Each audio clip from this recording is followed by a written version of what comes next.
Hello, everybody. Welcome to another episode of Berkeley Alumni's Pass the Mic. I'm Jaquel and My name is Padriac Pharma. For those who are interested, I'm the Associate Director of Digital Engagement. Yes, and we are excited for another episode. Thank you all for tuning in to the first episode. We have been getting really great responses and good feedback, and we are so excited for everyone just to see how we continue to just grow in the future with this project. Yeah, no, I thought it sounded like a podcast, so we've arrived. We are here. You know, it was a little more nerve-wracking doing the first one because we had to set up the whole thing, like why we're doing it, all the existential questions. Now I am looking forward to loosening up a little more and just having some fun with it. Absolutely. I totally agree. I feel like the first one was a little bit nerve-wracking, but I think as we get our feet a little bit more wet, we're going to be pros at this before you know it. Absolutely. Let's get it. So I'm sure you guys are wondering, like, who are we? I mean, you hear us, but you don't really know us. So we wanted to give y'all a little bit of, like, some cool facts about us. First of all, I'm a little sick today. My daughter was sick and then my wife got sick. So I have this, like, husky voice, which I was thinking. So it led me to this whole segment, basically, because I was thinking about, as a singer, when you're sick, sometimes you like the way it sounds. There's like this sweet spot when it sounds really like nice and different from your regular tone. So I guess some facts about me are that I started singing when I was 10 years old in the Boston Boy Choir. And then I wanted to go to Berkeley. I actually recorded in the basements of 150 when I was in high school doing some programs and stuff. And that was what I thought I was going to do until I took music theory in high school, and my teacher was so terrible. He was just one of those teachers that was like, I don't understand why you don't get it. Dang, no patience. So yeah. But it's funny, you know, life does a full circle. Now you may get to live out those dreams. Yes, and now I've done 5 years at Berkeley. So I decided I was going to go to film school instead. So I went to film school in Chicago. I came back to Boston, and I went to Emerson College to get my master's in media art. And here I am at Berkeley. Oh, and then my biggest claim to fame is that I've pretty much sang at every church or bar in the city of Boston. What songs were like your favorite when you were singing? In church? I used to sing Gregorian chant at St. Paul's Choir School in Harvard Square. And then, you know, as I got older and like through most of my 20s, I wrote my own songs and had a band and stuff. So dang, okay, that's pretty cool. Is it? Okay. You wrote your own songs. That's pretty cool. I have a bunch of songs. Probably nothing I could share professionally on here, but I was actually going through some of them being like, no, I don't think this is the time or place to share songs. So Jaquel, so we're doing something new with the podcast. Yes, right? we are. We are going to learn more about you right after this.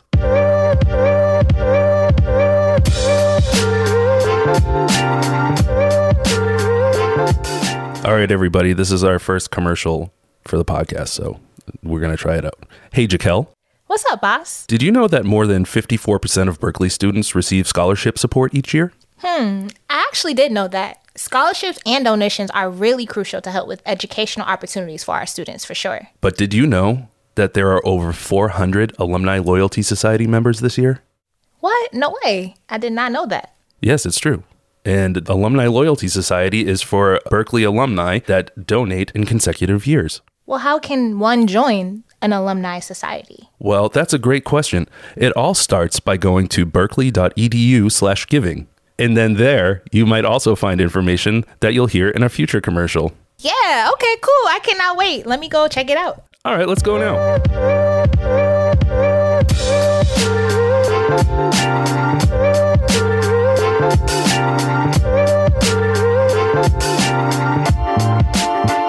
And we're back. Hey, we are back. Jaquel, what do you think about that commercial we did? The commercial, wow. You know, it took us a while to get there, but we got there, and I'm excited again to see how we grow. Also, quick shout out to our student employees, Tom and Jonah, who put this podcast together. Jaquel and I kind of meander through recording and leave little notes for them. And they've been doing a really great job starting a podcast, figuring out a workflow, working with each other. So those are our students this year, Tom and Jonah. And we just wanted to give them some love. Yes, shout out to y'all. Thank you guys for all that y'all do. So Jaquel, now you're on the hot seat. We're supposed to learn a little bit about you. Well, first and foremost, a cool thing about me is that I am, as of September 2023, I am now a Berklee alum. All right. I just received my certificate in music marketing. So I'm super thrilled and excited about that. And if you know me, I'm really dancing right now. And speaking of dancing, boss, do you dance? I don't think I've ever seen you dance. I never dance, ever. Okay, well, challenge accepted. We're going to try to get that out of you. Others have tried and failed, but go for it. Okay. Another fun fact about me is that I'm actually a black belt in Taekwondo.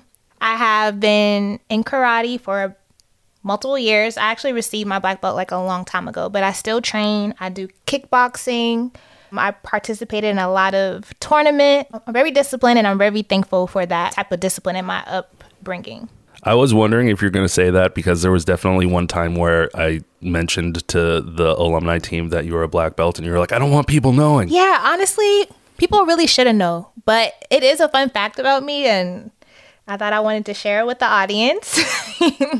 And I love that. And we're also both native Bostonians. So born and raised Dorchester. Shout out to this. That's something that you don't see a lot in at Berklee. A lot of transplants, but we are definitely both Gold Star Bostonians. Okay, so then who's on the who are we interviewing today? Yes, so today's episode features the one and only Tommy Torres. He is so cool. He has a lot of gems to share with everybody. And one of the main things that I really appreciated is that he not only gave us some flashbacks of his time with really great artists such as Michael Jackson and Mariah Carey, but he also just is so authentic, and he speaks about how, you know, sometimes you may not know what is going to come after graduating, but you just got to try to trust the process and work hard. You can tell that his dad was a big inspiration for him to be such a hard worker. And, yes. You know, I would not be as humble if I was in the studio with Michael Jackson recording all the time, but he is a really nice guy, confirmed. And when I put packages together for alumni, this dude has an entire like YouTube playlist of music videos, and they're all really good. So you guys should definitely check out Tommy Torres if you haven't already. Yes, I'm excited for everyone to hear this episode, and I'm sure you're going to love it just as much as me. It's one of my favorites.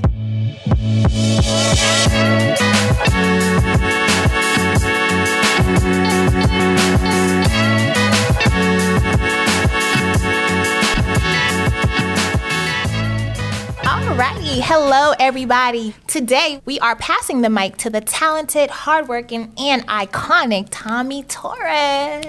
Hey. How does it feel to be back in Boston on your own stomping grounds and just coming back from the tour? It feels great for a number of reasons, but mainly because I still remember very vividly, like my first time in Berklee when I got here, like how lost I was, how, as an 18-year-old, like going like, oh my God, I'm just, I have no idea what would come out of this. Yes. To be back here and see that it all kind of worked out at the end.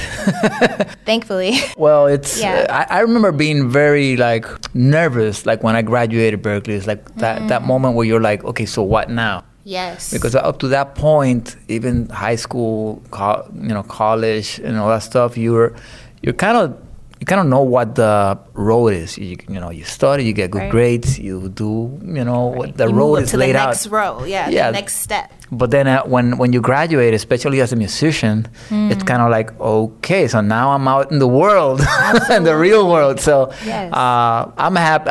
I'm happy to report to whoever is listening, any students students and alums. It kind of works out at the end.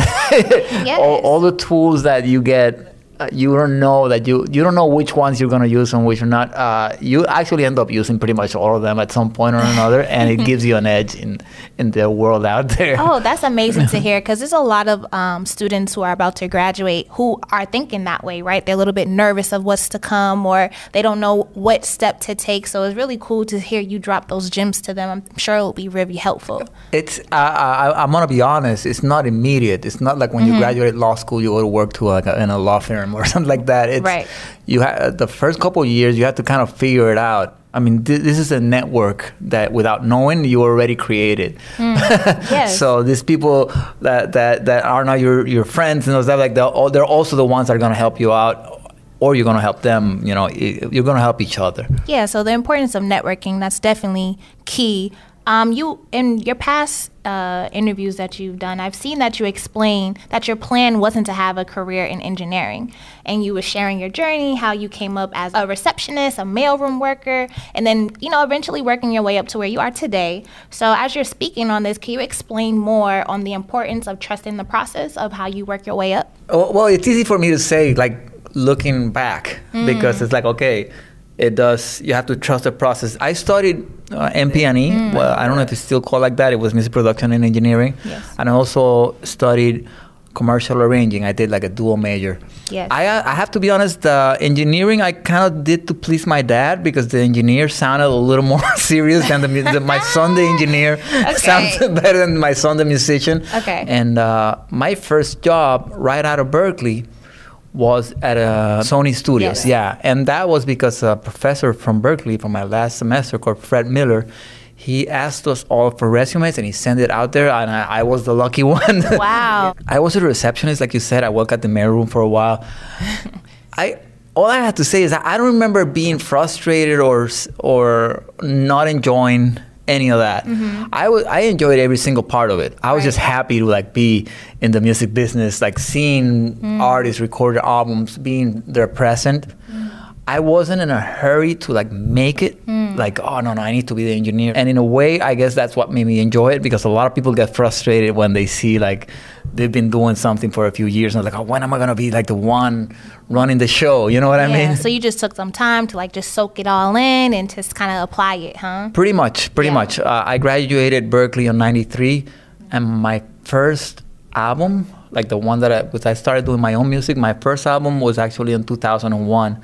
So, you know, there's 8 years over there of just doing odds, jobs. Yeah, it's just a bunch of hard work and determination. You know, maybe life will give you that big opportunity right when you're out of college. Right. But maybe not. Maybe it'll be 10 years after. But throughout those 10 years, what's going to happen? Are you going to be the same person, or are you going to use those 10 years to learn even more and be even more prepared? I think that's, without knowing that I was doing, I think that's what happened when my first opportunity came. Then I had been in the studio for so long that I was like ready to produce all the albums, to produce my own albums, to write my own songs, do all that stuff, because you continue to learn your whole life. Yeah, absolutely. And then when you learn, you're able to develop like your own personal skills and see what works for you and how you want to grow within the industry. Exactly. At some point, I realized that maybe my personality was more, a little more too much introverted to make it as an engineer, because I saw a lot of my friends were getting ahead. Maybe I should try some other stuff. So I started songwriting, I started producing my own stuff, sending demos, and now I am a singer-songwriter. That's my career, and a producer. Like, the engineering never actually... never played out. Okay, so you have worked with many amazing artists, such as Ricky Martin, Mariah Carey, and even Michael Jackson, just to name a few. Is there something that you've learned within these sessions with them that you kind of applied to the sessions that you have today? For Can you sure. explain a little bit more? First of all, every artist has their own way of doing things, their own way of arriving at their art. You know, it's like somebody like Michael Jackson. I did like a 3-day session where he was writing a song called Stranger in Moscow was the name of the song. Okay. And he started, the engineers would roll tape, and he would start doing some rhythms with his mouth and hitting his chest. And so there would be like wood in the floor. So they would record the sound of his whole body. It'd be like, and then after that, he would ask, after recording a number of layers of that live into tape, he would ask the engineers to loop, similar to what we do today, beatboxing and stuff like that. But back in the day, there wasn't like Pro Tools or anything. Right. It was like, so they would cut tape, loop it, mix it in a nice way, and then he would start like laying down some harmonies also with his vocals, and layer all that stuff, and then that would be the chord progression, and then he would start writing a song on top of it. Wow. So that's super talented, very focused, because not everybody, I mean, if I were to do that, by the time I would forget, like by the time I finished, I need a piano, I need a guitar, something like that, just to like be able to focus, whatever. But he would probably had it on all in his mind, and so that was his process, you know. Right. Mariah Carey, I remember she would, she probably still does, record a lot of tracks. Definitely a perfectionist. Like she knew exactly the vibratos, every little nuance that she did with her voice, and she would comp all that stuff herself. Wow. Not even the engineer would do it. They would let her like, okay, let's leave her there for 2 hours and she'll to come back with her comp. Oh, and also the relationship between producer, artists, engineers, musicians, it's very changing. It depends on the artist, depends on the moment, it depends. So it's never like one set way of doing things. Right. I realized that there's no rules, there's no, you can't come up with formulas to do things. You always have to be on your toes. Like, okay, you want to start this song with the melody? Sure. You want to start it with the lyrics first? Sure.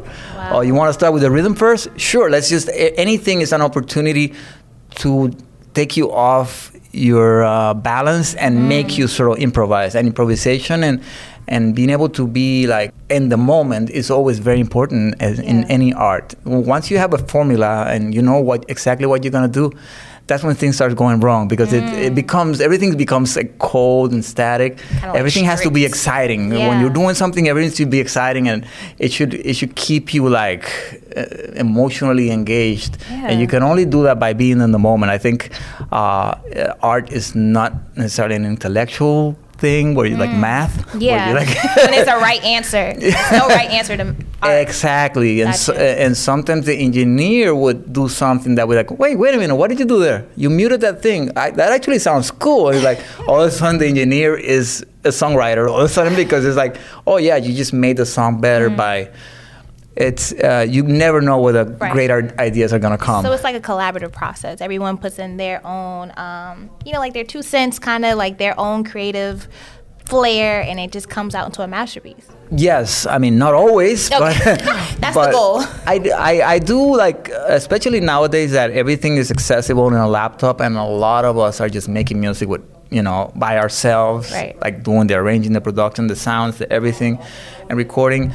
There is something to be said for collaborating, having different people in a room just to bounce ideas and also to get a feel for the room. Right. Because a lot of the times you get so focused into something that when you play to somebody else's, when you finally first hear it with objective ears for the first time, it's like, oh my God, this is not hitting the same way as when I was. When it was just me. So you might as well start with other people from the beginning, because it's just more. I don't know. There's something about that, and I should take my own advice because I do end up doing a lot of stuff myself. But it's definitely, there's something to be said for just like collaborating more. Yeah. Speaking of collaborating, you did a collaboration project with Bad Bunny, El Playlist de Anoche. And hearing you talk about like your process and how sometimes you would forget things, I was reading how he was just so quick and like on his toes, and like he didn't have to really write anything down. Can you like explain the collaboration process, like how you guys spent 2 weeks just to like process 9 songs? Like how was that? Produce 9 songs? Yeah. I had this call one day. I mean, I've been. I have one of those careers that sometimes I feel like Forrest Gump, like, remember the movie where he was having to be at the right moment at the right place every single time. So, just a few years back, I get this call from my manager. It's like, hey, so check this out. Benito wants to do an album with you. no, to write a few songs with you. And Benito is in Bad Bunny, okay? I was like, okay, interesting. So like, does he want me to do trap? Does he want me to just want to try like he's like, no. He wants you to do what you do. He just want to be a part of it. Because he has a few ideas that are in his mind, it sound more like what you do than what he does. And I'm like, I immediately recognize that, because that happens to me all the time. Sometimes I write a song that's maybe a little too dancey or too like, and I know myself on stage, and I'm sort of like, I don't know. I think Ricky Martin will pull this off, but maybe not me, because he's like a stage, like, fiery sort of personality. And I'm more like just a guy, the rocking guy with the guitar. It's like, so when he said that, I was like, okay, I know what he means, exactly what it means. Maybe he has some stuff that's a little more melodic, but he doesn't think he would be the right guy to sing that stuff, but he likes it. So anyway, so I said yes. There's always a little bit of fear when you do that, because you're like, what if I don't like it? How am I going to say? Yeah. But I've learned whenever you have that doubt, just go ahead and say yes, because you're going to regret it if you don't, Right. And always take the opportunities like you spoke on earlier. And also, like I said before, just somebody that takes you out of your comfort zone will always make you better. If you let go and you start improvising, all of a sudden you're back to square one. You're back to the guy that was here in Berkeley not knowing what he was doing. And that's good. Yeah. That's not a bad thing. When you think you know what you're doing, that's when you're in trouble. Oh, great gems right there. Boom. So basically, he's like, he took his phone out and he started reading some of the lyrics that he had written, like ideas, and started singing the melodies. And I was like, well, that's kind of cool. So let me see. Let me take the guitar out. He's not a musician where he like plays an instrument. He's just a guy that has a very keen sense of lyrics and how to tell a story. And also melodically, he kind of knows the chords he hears in his head, but then he's like, okay, that one. Like, wow, yeah. So we started jamming with the idea, and then we came up with the song. It's called Mariah. Was the first one that he showed me. Like, yeah, this is kind of cool, and we made it a reggae. It was like, wow, this is kind of cool. Like, what are you doing tomorrow? I remember he was filming a movie with Brad Pitt. Fight Club. No, what was the name of that movie? I forgot the name of the movie. Fight Club is like a 20-year-old movie. There was fighting. I know there was Bullet Train or something like that. Okay. So so he said, yeah, I have free tomorrow. Okay, why don't you write another one tomorrow? And it's like, what was supposed to be just like write a song together or something like that. We ended up staying like the 2 weeks. Wow. And writing a whole album. The cool thing about it is like I felt like I was in a band for the first time. I felt like, okay, we're two members of my band. I happen to be the singer of the band. Okay. But we're making decisions together, and that is so cool because it takes all the stress out of your decision making. It was like I do something. It's like, you like that? Oh yeah, I love it. Cool. I was like, nah, I don't think so. Let's try something else. When you work by yourself, you do something, you like it, then half an hour later you second guess it, you scratch it. Right. Absolutely. But when there's two people going like, I love that, and he's like, I love that, then there's no question anymore. Right. You just go for it, and that's the best way to work. Because you work fast. When you're writing, you have to be as fast as possible because you can't let your critical mind get to it before you finish, because otherwise you start, oh my God, I don't know about this line. Then I don't you know start about critiquing every little thing, huh? Sometimes it's taking me 2 weeks to finish a song, and those songs never become the universal hits. Really? How long does it usually take you to write a universal hit song? Well, it's obviously it's not all the time, but the best the ones that people always sing along in the concerts, the ones that have been the most iconic songs of my career, they've always been like 4-hour songs. It's like, sit down and immediately not think, just write. Wow. Just write. I mean, you come in with the idea already. Right. Just like, okay, I want to write a song about this, and then you start.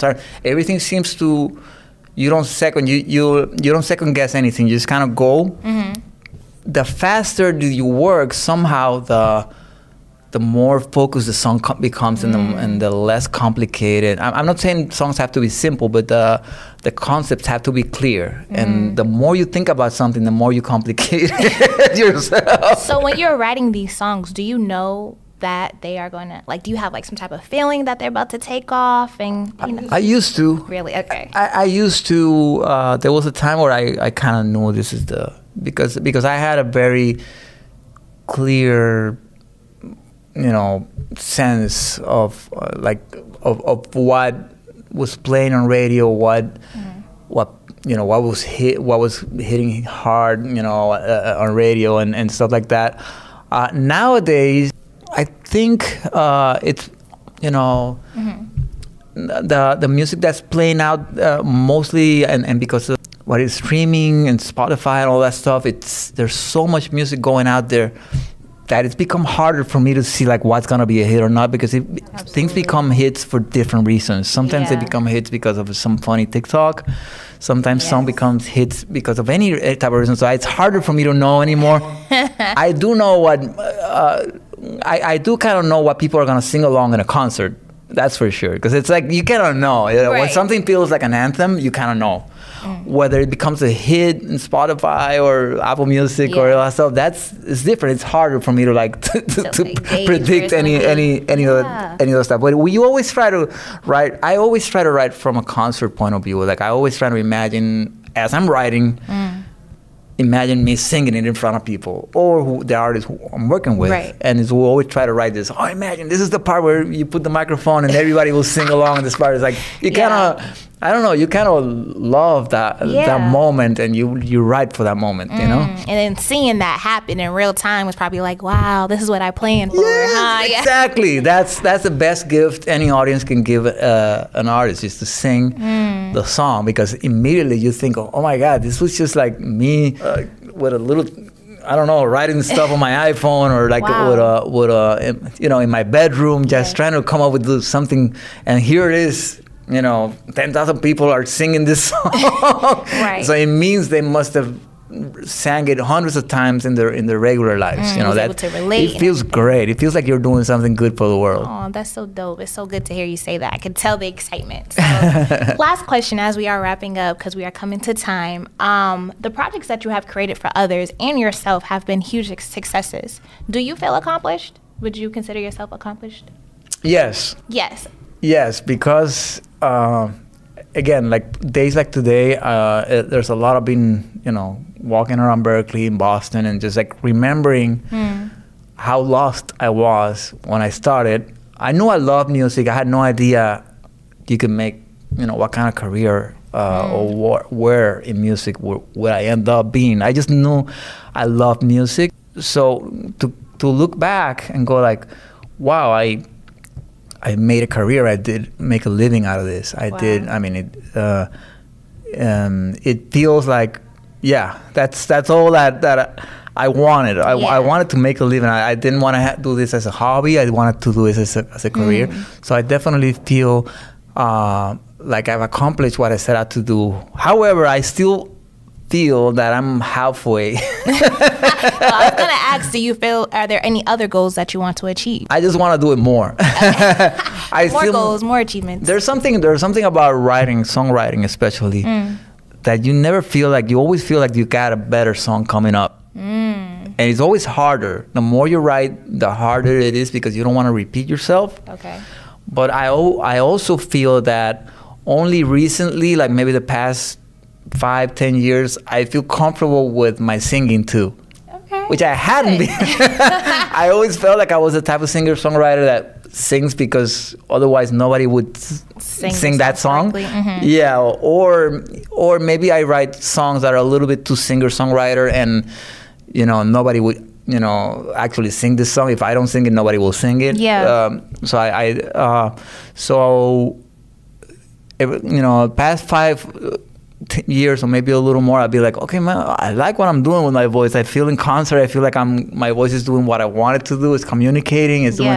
So I'm like, okay, man. I still feel like, okay, I want to do more of this. Yeah, it's always room for improvement, right? It's always room to grow. So that's amazing to just kind of be that kind of hard on yourself, or just to like, inspire yourself to want more and get more. Yes, and also the world changes. I don't like getting stuck stylistically in one thing. Like a lot of people are like, okay, why don't you go back to your like older style of rock ballads? I'm like, no, I did that already. Why would I go back there? It's like, no, but that's a lot of people like to put yourself in a little square. Like, this is what you are. You are the rock ballad guy, or you are the, the R&B sort of songstress or something like that. And then I'm like, why? Why not just keep on sort of like keeping it fresh, learning new stuff all the time? That's, to me, that's like, working with Bad Bunny, like with Ricky Martin, like all that stuff has made me change my path a little bit musically, and I think I'm better for it. I never think of like, oh, I should have just like stay true to the rock that I used to like. I was like, yeah, but the world changes. I change. You're a different person every day. Why would your music be the same? I know people get mad. Like the audience is like, oh, come on, what is he doing? I was like, well, hey, just keep it interesting. But otherwise you get bored. Otherwise, I was going to say there's so many other like genres and stuff, different audiences to explore and reach out to. So of course you should definitely get out of your comfort zone, as you've been saying. So is there anything else you want to add? Anything you want to say to the audience? I don't know. Just keep it.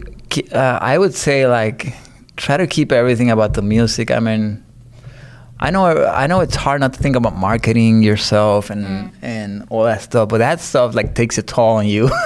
Some people are really good at that, but I've always tried to keep it about the music and about the moment of making music. Like, that's what I'm in this for. Like, the excitement I get when I finish a song, and I just like get excited. I want to play it to my friends, like or being in the studio around great musicians or around great engineers or great talented people, and just kind of learning all the time. I would say try not to lose that, because after a while, especially nowadays, everything becomes like a business.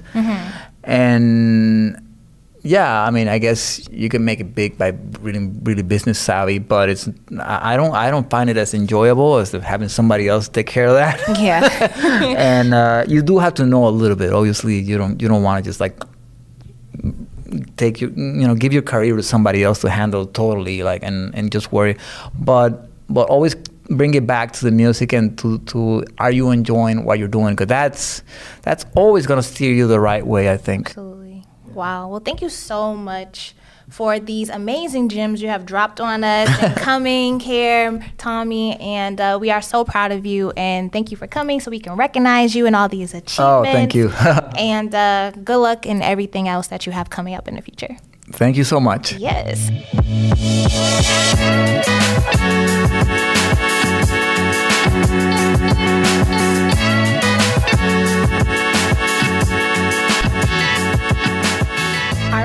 That was my interview with Tommy Torres. What'd you think? I thought it was great.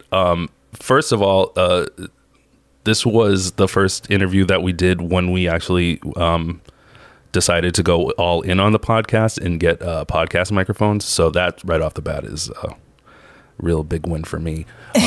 But no, it was great. And I love interviews when it's just two people talking, and you guys got along really well. Well, thank you, boss. I totally enjoyed my time. It was so cool just to even be in the same room and just to hear all of the great things he had to say. So definitely some of the gems he put, I'm going to implement in my own life for sure. Right.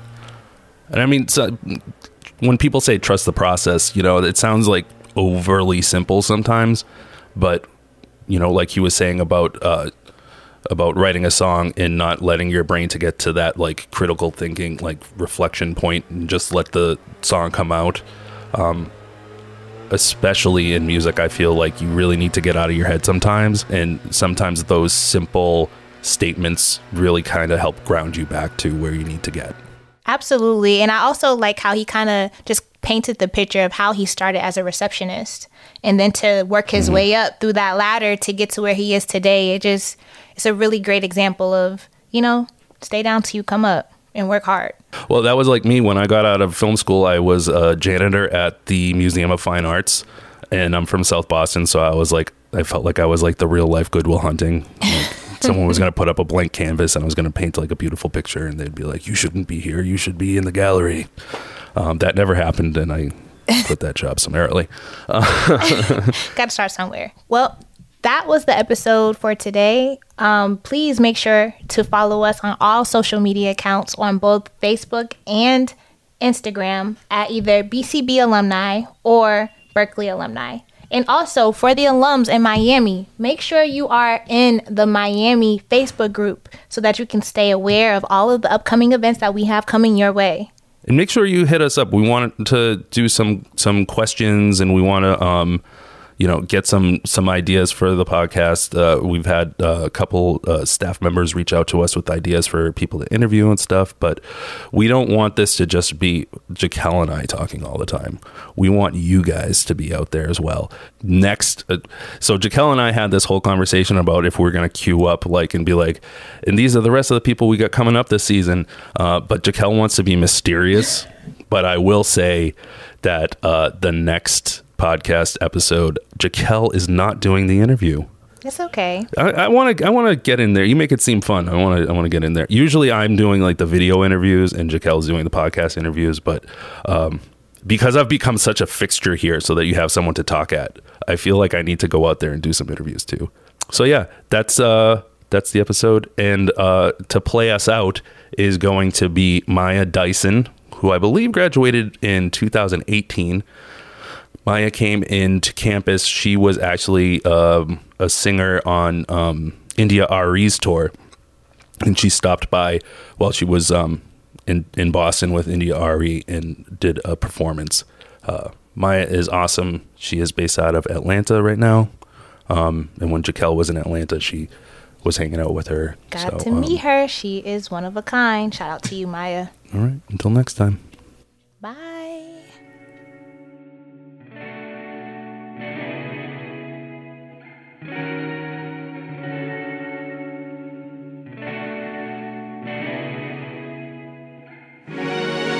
Was everything you could ask for in a woman. I gave everything I could give to a man. Now I'm tired of the back and forth games we play. That's enough, give it up.